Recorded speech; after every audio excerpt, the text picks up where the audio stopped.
Have you ever spent hours, maybe even days searching for an ancestor only to hit a dead end? You feel like you've checked every record, followed every clue, and still nothing. You're not alone. This happens to almost everyone at some point. And let me tell you, it's not because your ancestor vanished into thin air. It's because you're missing one key thing, a solid research plan.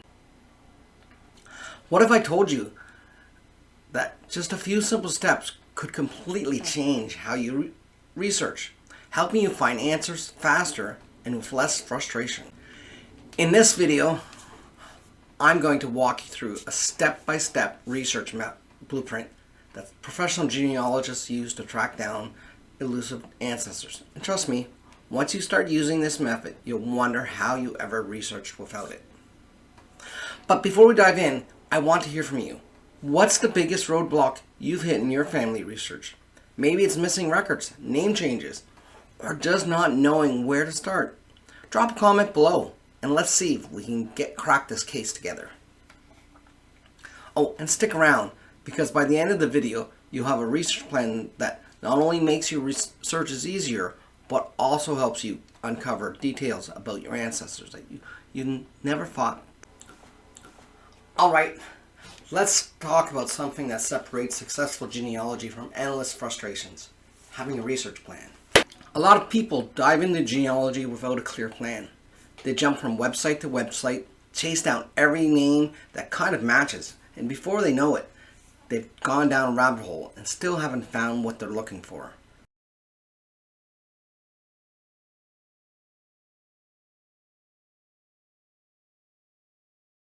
I like to think of it as like baking a cake. And you ask my wife, it's probably not a good idea to get me to bake a cake, but that's how I think about it. Because if you don't have a recipe, you might get something edible, and that's not actually that often when I do it. But is it going to be the cake you want it? Probably not.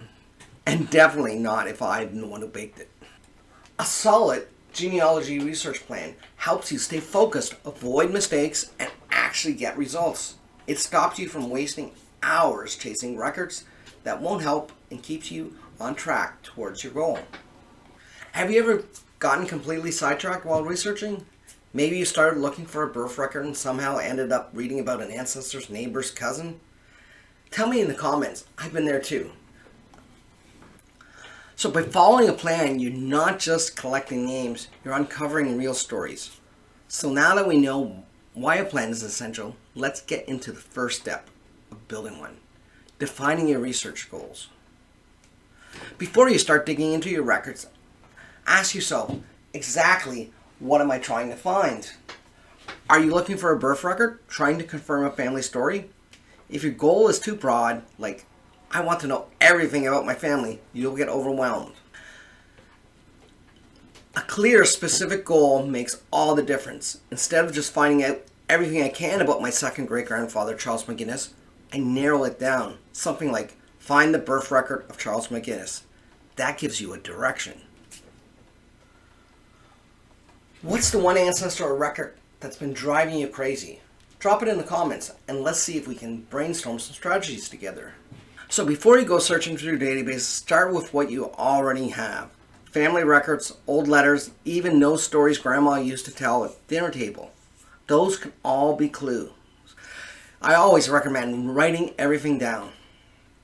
Names, locations, even nicknames. You never know what tiny detail might be the key to unlocking your next discovery.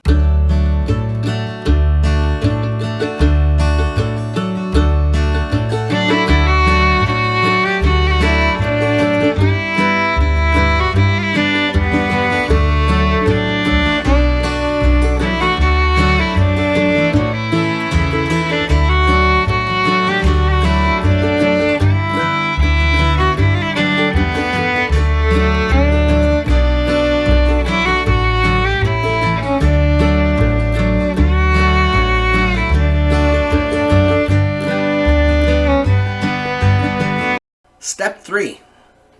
Identify the best sources.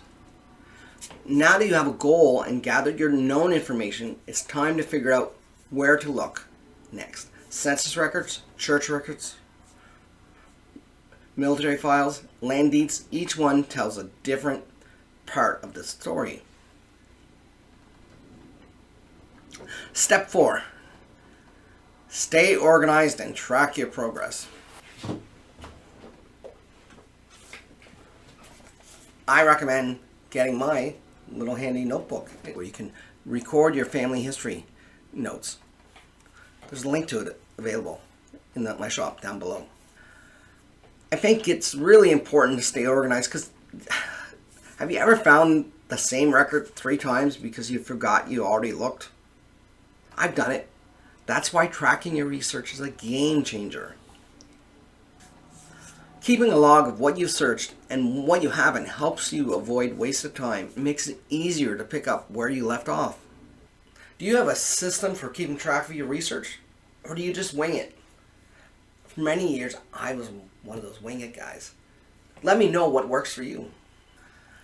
Step 5. It's time to evaluate and adjust your strategy. So sometimes, no matter how well we plan, you hit a wall.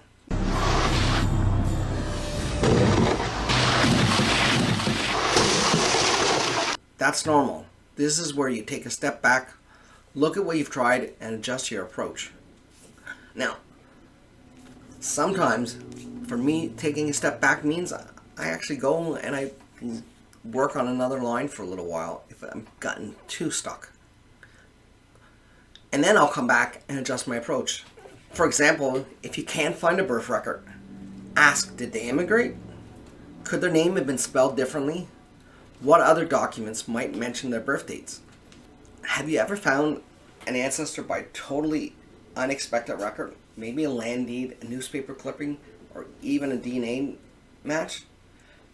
Share your best discoveries in the comments. And there you have it. A step-by-step blueprint for genealogy success. Follow these steps and I guarantee your research will be more focused, more productive, and less frustrating. But we're not done yet. In the next section, I'll share some pro tips to help you overcome common research roadblocks. Stick with me, you don't want to miss it. Alright, you've got your research plan and you're ready to dive in. But before you do, let's talk about some common pitfalls that can send you down the wrong path.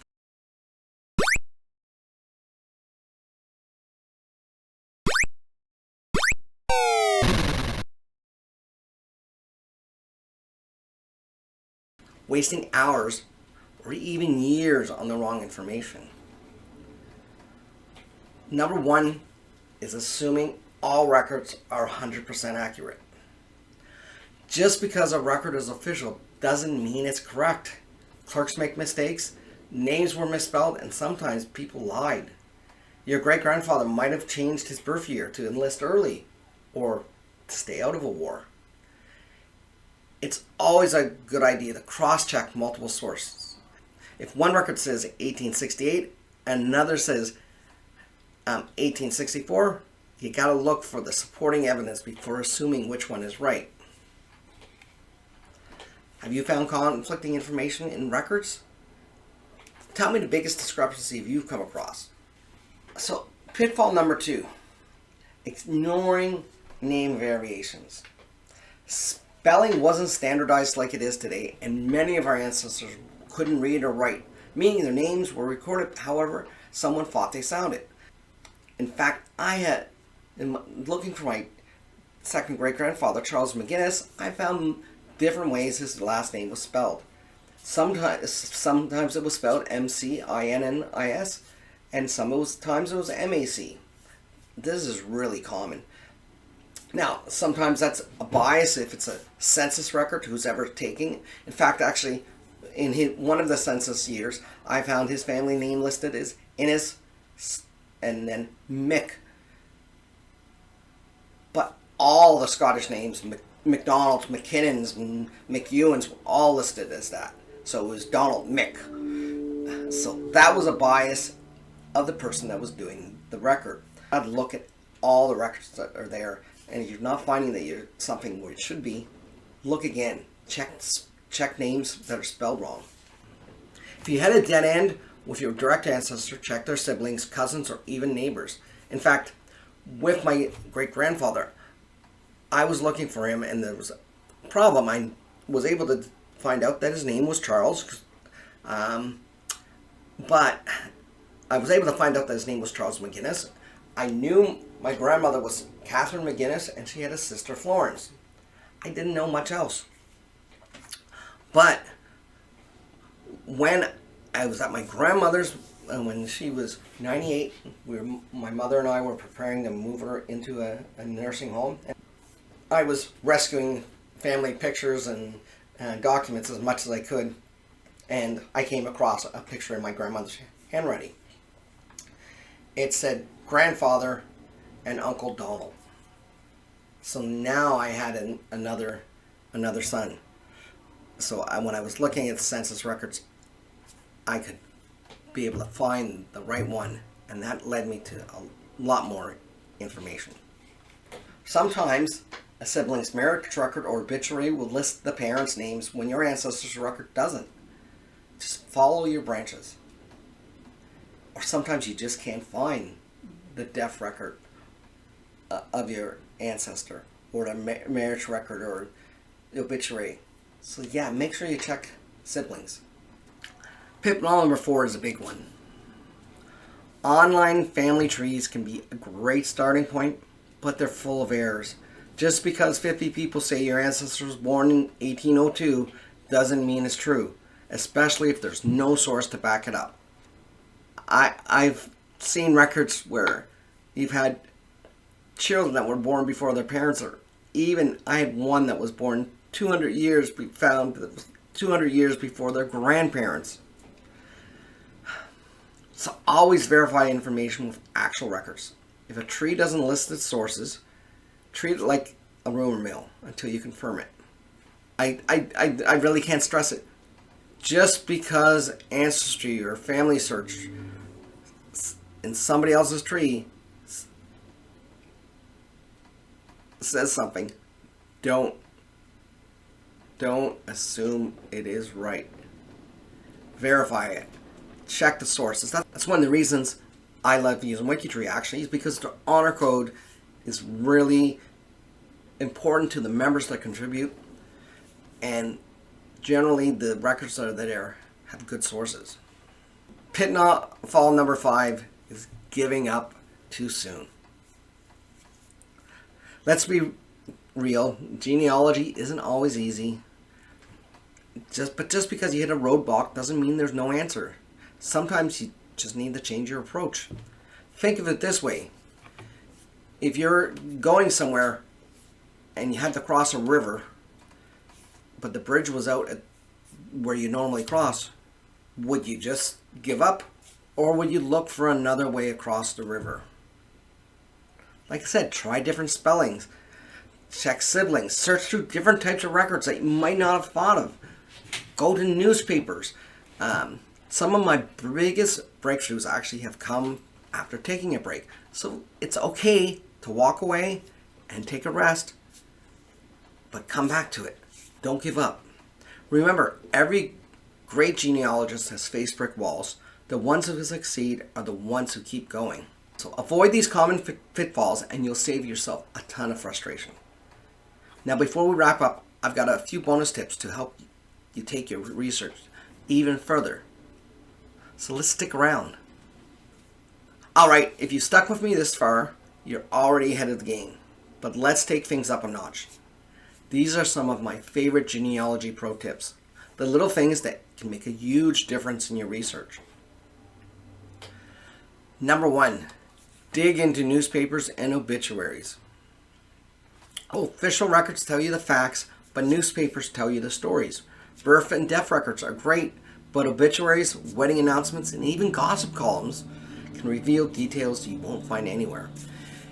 My grandmother, in the little community of Glace Bay, there was a little community newspaper. I was growing up, and when I went there, and it was called the Coastal Courier.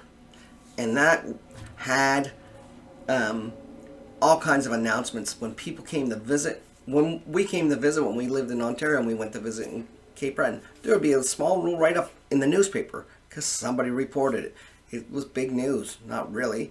But somebody thought it was important enough to put in the newspaper, even though I thought it was kind of trivial. It was family vacation. But in that, you'd find the information. You'd find information about my grandmother's daughter, her husband, and her children, me and my brother. So, obituaries again, they might list all surviving siblings, merit names of daughters, which is one way you can find them, and even where the family moved. If you're stuck, check out the local newspapers from the town your ancestors lived in. Search in a foreign language, even if you don't speak it. That's my second tip. Now, if your ancestor came from a non-English country, chances are their records are not in English. But don't let that stop you. The census page in 1901 even, that my second great-grandfather, Charles, where he was at in Inverness County, Nova Scotia, the whole page, almost everybody listed there. Their mother tongue is listed as Gaelic. And these would have been second and third generation Scots, and some even fourth, whose parents, grandparents, great-grandparents came from Scotland and were Gaelic speaking, but they still spoke Gaelic. That was their first tongue. You can use Google Translate. It's great. Or create a genealogy word list for common terms like birth, marriage, and death. You don't need to be fluent. You just know a few key words, and that can unlock an entire branch of your tree. Pro tip number 3 is always check the neighbors. What? What do you mean check the neighbors? So people didn't just appear in a town alone. There was families, friends, and communities. They moved together. If you stuck on your ancestor, look at the people who lived nearby. And this is going to be really important when you're looking for an ancestor's record. For instance, if they've immigrated from somewhere. My third great-grandfather, my father's side, I know that he came from Ireland. And that's about it. Every record I could find in Canada, his death record, his kids' marriage records, all list him as just being from Ireland. This is his place of birth. So I looked at the community which he settled in Halifax and looked where the people around him came. And that gave me a good starting block to where I could move next. And have you ever found information about your ancestor by looking at their neighbors? It happens more often than you think. Tell me your story in the comments. Pro tip number 4, and this is one that often people skip. It's too many people only focus on birth and death dates, but they don't care about what's in between. So don't just look at birth and death records. Search the in-between records. Military records, city directories, land deeds. These all tell how your ancestor lived. Did they own land? Did they move cities? Did they serve in the war? These records add depth to their story. Find in life, not just the birth and death. I've seen people break through brick walls by checking a voter list or an old business directory.